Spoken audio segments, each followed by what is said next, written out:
Right ఇక పత్రికల్లో వచ్చిన ప్రధాన వార్తల్ని చూద్దాం. ముందుగా నమస్తే తెలంగాణ చూద్దాం. నమస్తే తెలంగాణలో బీసీ ముసలం బీసీలు 46.25%, ముస్లిం బీసీలు కలిపితే మొత్తం 56.33%, 96.9% మంది ఇచ్చిన డేటాతో సర్వే పూర్తి.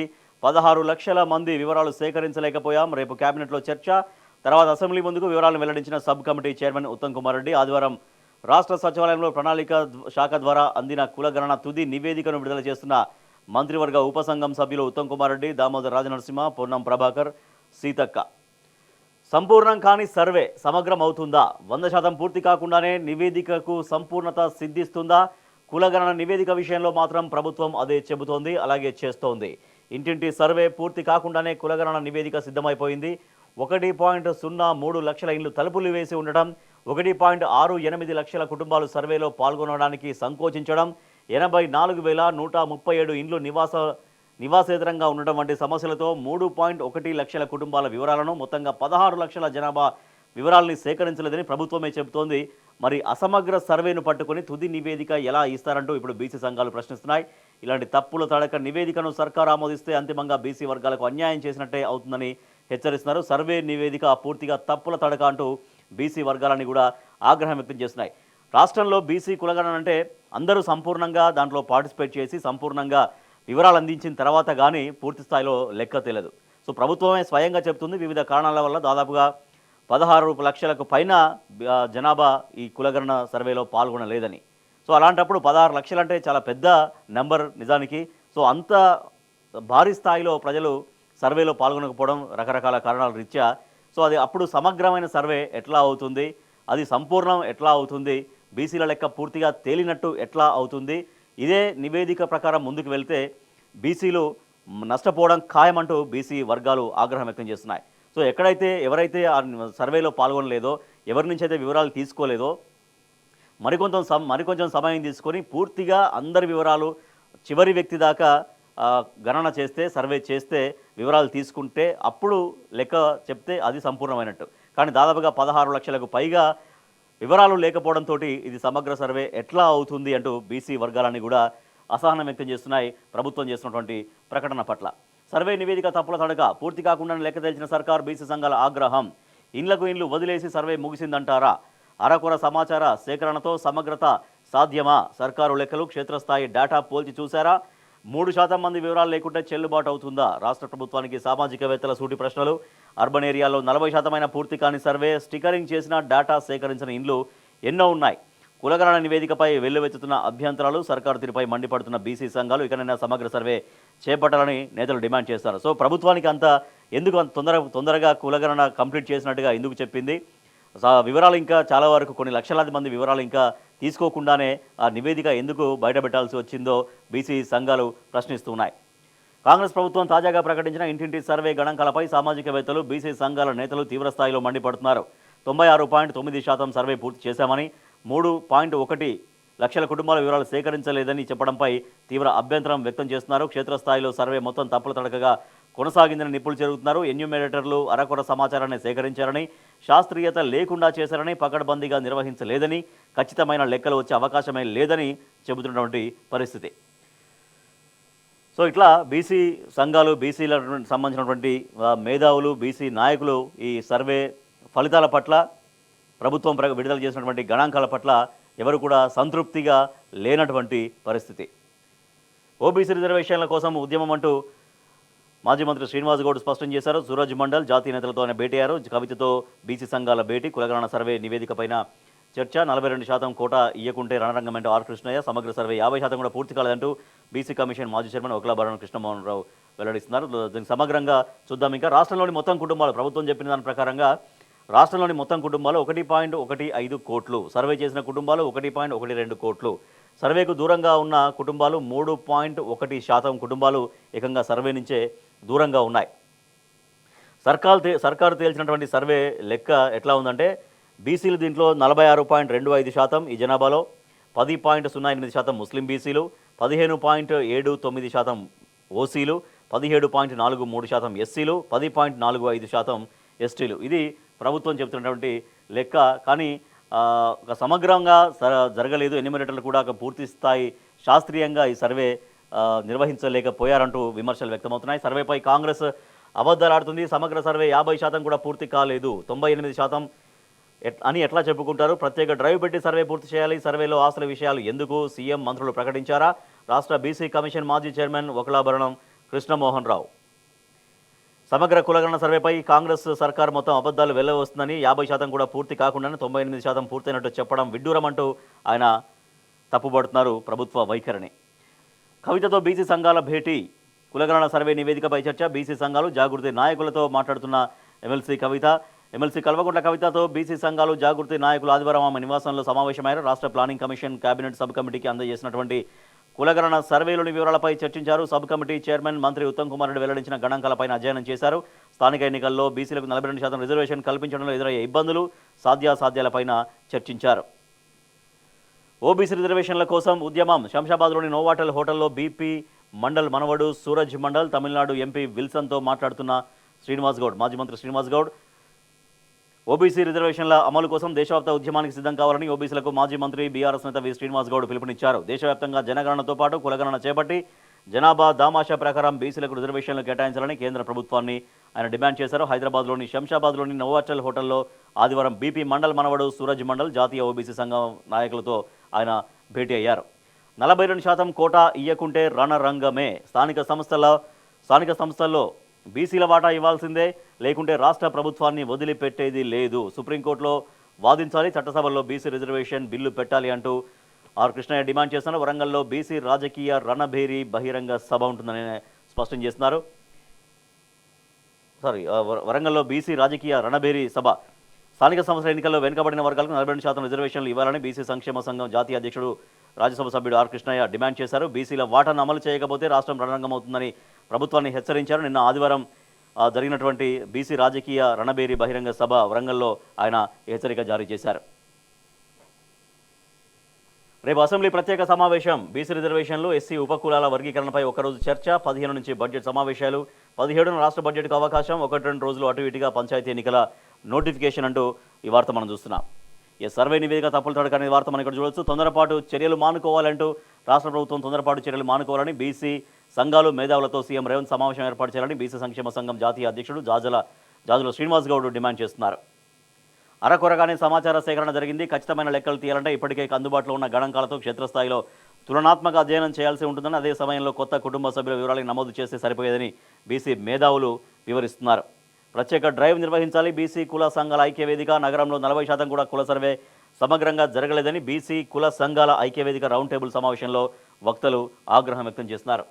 బీసీలు 46.25% అని రాష్ట్ర ప్రభుత్వం లెక్క తేల్చినటువంటి వార్త మనం చూస్తున్నాం. ప్రణాళిక శాఖ నివేదించిన ఇంటింటి సర్వే కులగణన వివరాలు మనం చూస్తే వర్గము జనాభా శాతం. బీసీ జనాభా 1,64,09,179 అంటే 46.25% లెక్క తీశారు. బీసీ ముస్లింలు 35,76,588 10.08%. ఎస్సీలు 61,84,319 17.43%. ఎస్టీలు 37,05,929 10.45%. ఓసీ ముస్లింలు 8,80,424 2.48%. ఇతర ఓసీలు 47,21,115 13.31%. ఇది రాష్ట్ర ప్రభుత్వం తేల్చినటువంటి లెక్క. అయితే బీసీ కులగణన పట్ల ఒక శాస్త్రీయమైనటువంటి వైఖరి విధానం అవలంబించలేదు. కాబట్టి ఇప్పుడు ఏదైతే ప్రభుత్వం లెక్క చెప్పిందో ఆ లెక్క తప్పుల తడకగా ఉంది. ఇంకా సమగ్రంగా పూర్తిగా జరిగిన తర్వాతనే కానీ అసలు లెక్క బయటకు వస్తుంది. కాబట్టి దాంట్లో స్పెషల్ డ్రైవ్ నిర్వహించి ఇప్పుడు ఎవరైతే ఆ సర్వే నుంచి మిస్ అయ్యారో వాళ్ళందరికీ కూడా వివరాలు సేకరించాలి. తర్వాతనే ఇంకా ఆ బీసీల లెక్కేందో తేల్చాలనేది బీసీ సంఘ నాయకులు చేస్తున్నటువంటి డిమాండ్. బిల్డర్ది సర్కారు హత్యే. కాంగ్రెస్ అసమర్థతతోనే రియల్ ఎస్టేట్ కుదేలైంది. రాష్ట్రంలో బిల్డర్లకు అప్పు పుట్టది పరిస్థితి నెలకొంది. హైదరాబాద్లో ప్లాట్లు కొంటలేరు. నగరాన్ని 10 ఏళ్లలో రోల్ మోడల్గా మార్చిన కేసీఆర్, ఏడాదిలోనే విశ్వనగర ఖ్యాతిని దిగజార్చిన రేవంత్. వేణుగోపాల్ రెడ్డి కుటుంబాన్ని ప్రభుత్వం ఆదుకోవాలి. బీఆర్ఎస్ నేత మాజీ మంత్రి హరీష్ రావు డిమాండ్. బాధిత కుటుంబానికి పార్టీ నేతలతో కలిసి పరామర్శ. రాష్ట్రాన్ని ఆత్మహత్యల తెలంగాణగా మారుస్తారా అంటూ కేటీఆర్ ప్రశ్నిస్తున్నారు. రియల్ ఎస్టేట్ సంక్షోభంతో ఆత్మహత్య చేసుకున్న బిల్డర్ వేణుగోపాల్ రెడ్డి నివాసానికి ఆదివారం బీఆర్ఎస్ నాయకులతో కలిసి వెళ్లి కుటుంబ సభ్యుల్ని పరామర్శించారు మాజీ మంత్రి హరీష్ రావు, ఎమ్మెల్యే వివేకానంద తదితరులు ఉన్నారు. సో బిల్డర్ అంటే ఒక పక్క రైతుల ఆత్మహత్యలు సాగుతున్నాయి.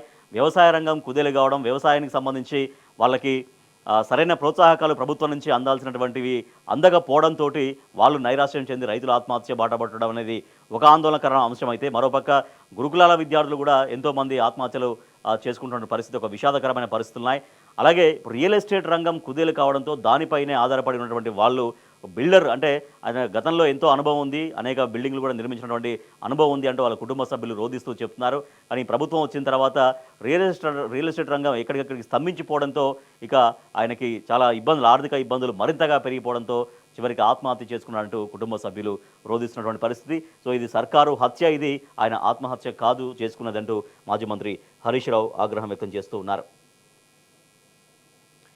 రైట్గా రగిలే లీడర్ కుమిలే క్యాడర్ అని కాంగ్రెస్ పార్టీలో జరుగుతున్నటువంటి పరిణామాలకు సంబంధించిన వార్తగా మనం చూస్తున్నాం. రోజు రోజుకు దిగజారుతున్న కాంగ్రెస్ పరిస్థితి, ప్రభుత్వ పార్టీ పెద్దల తీరుపై శ్రేణుల గుస్సా, అధికారం ఉన్నా ఫలితం లేదని నైరాశ్యం, చిన్నాచితగా పనులు కావాలన్న కష్టమే, కేసీఆర్ హయాంలోనే అందిన రైతు బంధు ఇప్పుడు అవేవీ రావట్లేదని మండిపాటు, కాంట్రాక్టులు కమిషన్లు 5-6గురికేనట, బీఆర్ఎస్ సర్కారులో పనులన్నీ జరిగినాయి, ఇప్పుడు వ్యవస్థ మొత్తం కుప్పకూలింది, తమ సంగతేందని ప్రశ్నిస్తున్న కార్యకర్తలు, జెండా ఎందుకు మోయాలే అంటూ ఆగ్రహం, మంత్రులు ముఖం చాటేస్తున్నారని ఆవేదన, తమ నుంచి లంచాలు అడుగుతున్నారని ఫైర్, కాంగ్రెస్ సర్వే 1000% నిజమని స్పష్టం. మొన్న ఇటీవల కాంగ్రెస్ పార్టీగా చేసుకున్నటువంటి సర్వే సోషల్ మీడియా అకౌంట్ అయినటువంటి ఎక్స్ వేదికగా సర్వే చేసుకుంటే దాదాపుగా 70%కి పైగా దానిలో పాల్గొన్న వాళ్ళందరూ కూడా బీఆర్ఎస్ ప్రభుత్వ పరిపాలన బాగుంది అని చెప్పడం. సో దాంతో ఆ సర్వే ఆ రిజల్ట్ అనేది 100% కాదు 1000% నిజమని అంటూ కాంగ్రెస్లోనే చర్చ జరుగుతున్నటువంటి పరిస్థితి.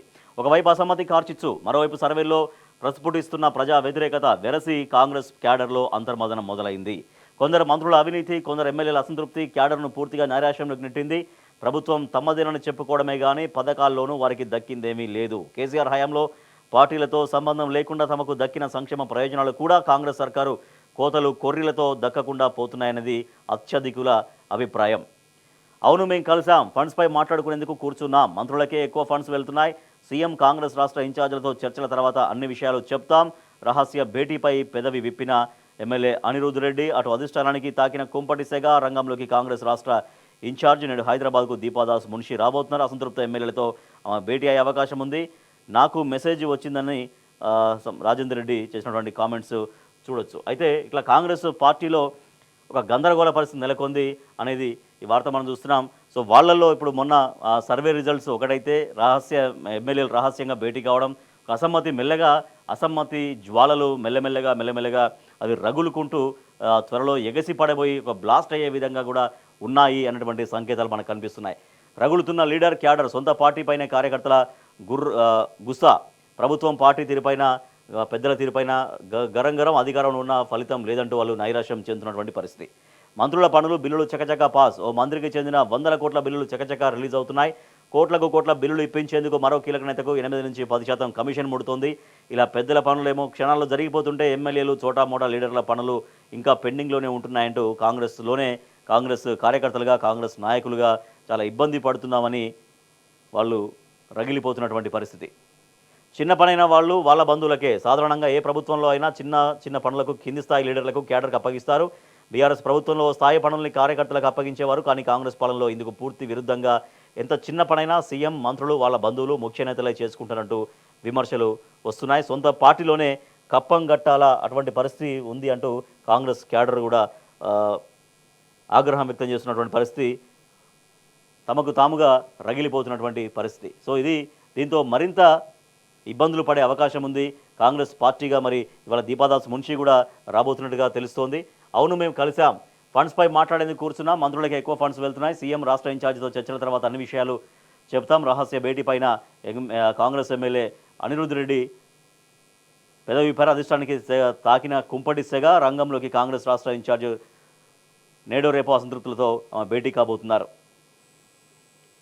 బాన్సలమా, జెండా ఎందుకు మోయాలి, పార్టీ అధికారంలోకి వచ్చినా ప్రయోజనం లేకపోవడంతో క్షేత్రస్థాయిలో లీడర్లు, కార్యకర్తలు మండిపోతున్నారు. పార్టీపై, ప్రభుత్వంపై తీవ్ర ఆగ్రహం వ్యక్తం చేస్తున్నారు. ఎందుకు వీళ్ళని గెలిపించామంటూ మదన పడుతున్నారని వాళ్ళ ఆగ్రహానికి సంబంధించినటువంటి వార్త చూస్తున్నాం.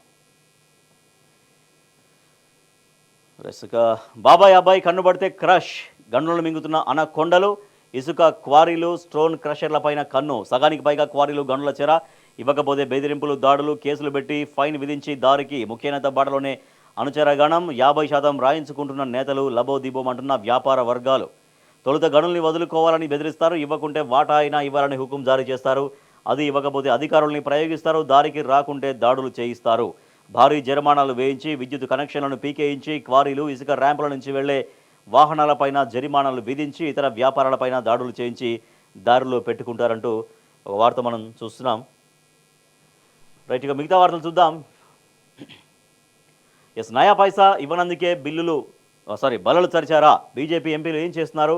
ఏపీని చూసి బుద్ధి తెచ్చుకోవాలి. నిధులు తేనందుకు బీజేపీ, కాంగ్రెస్ ఎంపీలు తెలంగాణ ప్రజలకు క్షమాపణ చెప్పాలి.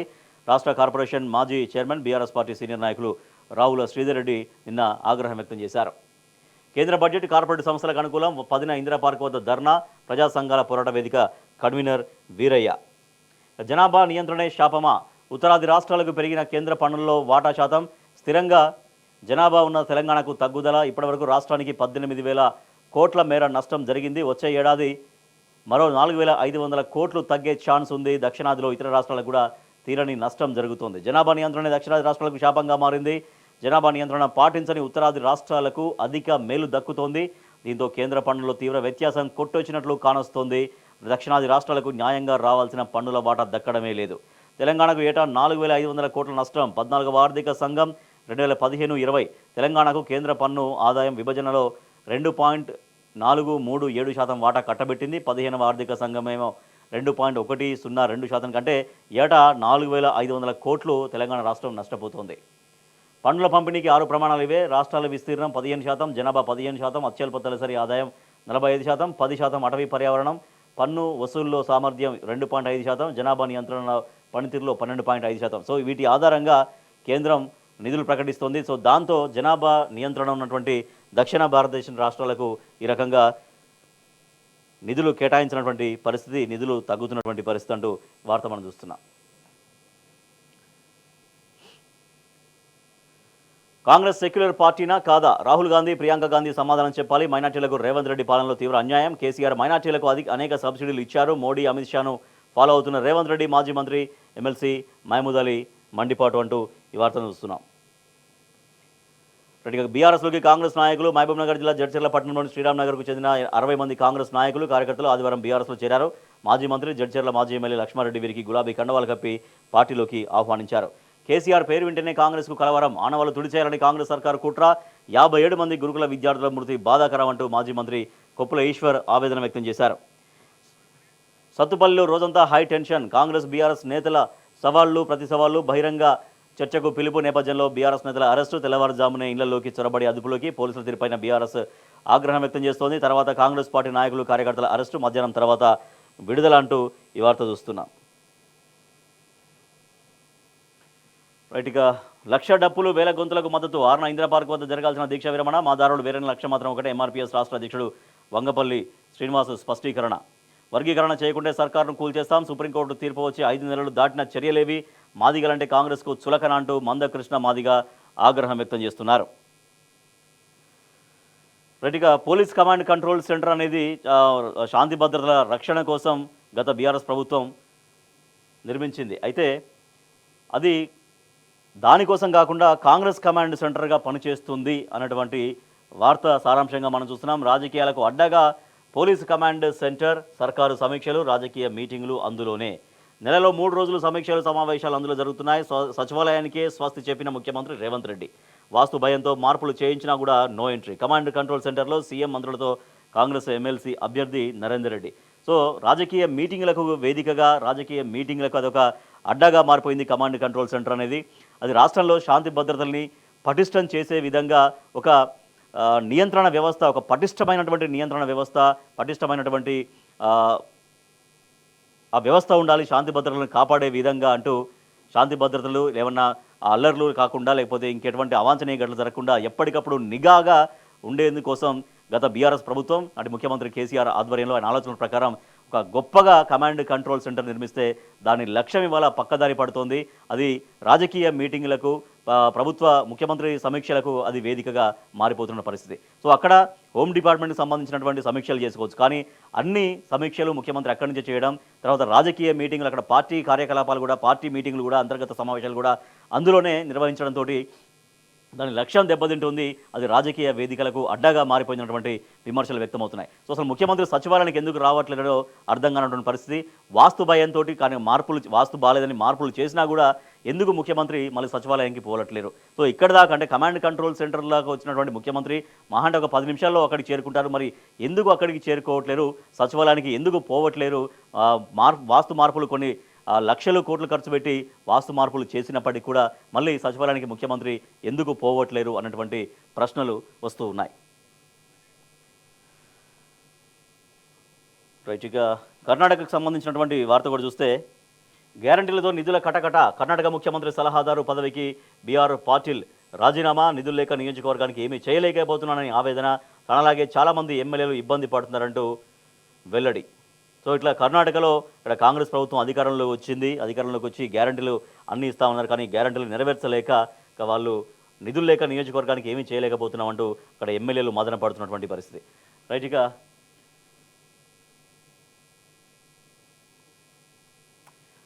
అమ్మాయిలు అద్వితీయం, అండర్-19 T20 ప్రపంచ కప్ విజేత భారత్ ఫైనల్ దక్షిణాఫ్రికాపై ఘన విజయం, తెలంగాణ స్టార్ త్రిష ఆల్రౌండ్ ప్రదర్శన, పలువురు ప్రముఖుల అభినందనలంటూ ఈ వార్త మనం చూస్తున్నాం.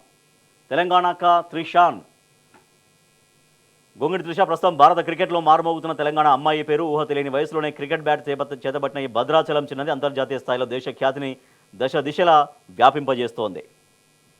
రైట్, ఇక మిగతా పత్రికల్లో వచ్చినటువంటి వార్తలు చూస్తే సాక్షిలో చూస్తే లెక్క తేలింది, సమగ్ర ఇంటింటి కుటుంబ సర్వే గణాంకాలని వెల్లడించినటువంటి ప్రభుత్వం అంటూ ఈ వార్త చూస్తే బీసీ కోటాపై రేపు అసెంబ్లీ కులగణన సర్వే, ఎస్సీ వర్గీకరణపైన చర్చ అంటూ వార్త చూస్తున్నాం. జనాభాలో సగానికి పైనే ఉన్నారు. రాష్ట్రంలో తేలినటువంటి బీసీల లెక్క అంటే కానీ బీసీ సంఘాలు బీసీ నాయకులని కూడా ఇది తప్పుడు లెక్క అంటూ సమగ్రంగా లేదు అంటూ అసహనం వ్యక్తం చేస్తున్నారు, అసంతృప్తి వ్యక్తం చేస్తున్నారు. తెలంగాణ టుడే చూస్తున్నాం, crisis in Congress over MLA secret meeting అని ఒక వార్త చూస్తే open dissent against ministers, TPCC calls in senior leaders. Right, ఇవి పత్రికల్లో వచ్చినటువంటి ప్రధాన వార్తలు. వీటికి సంబంధించి వార్తలు వాస్తవాలు చర్చ ప్రారంభిద్దాం.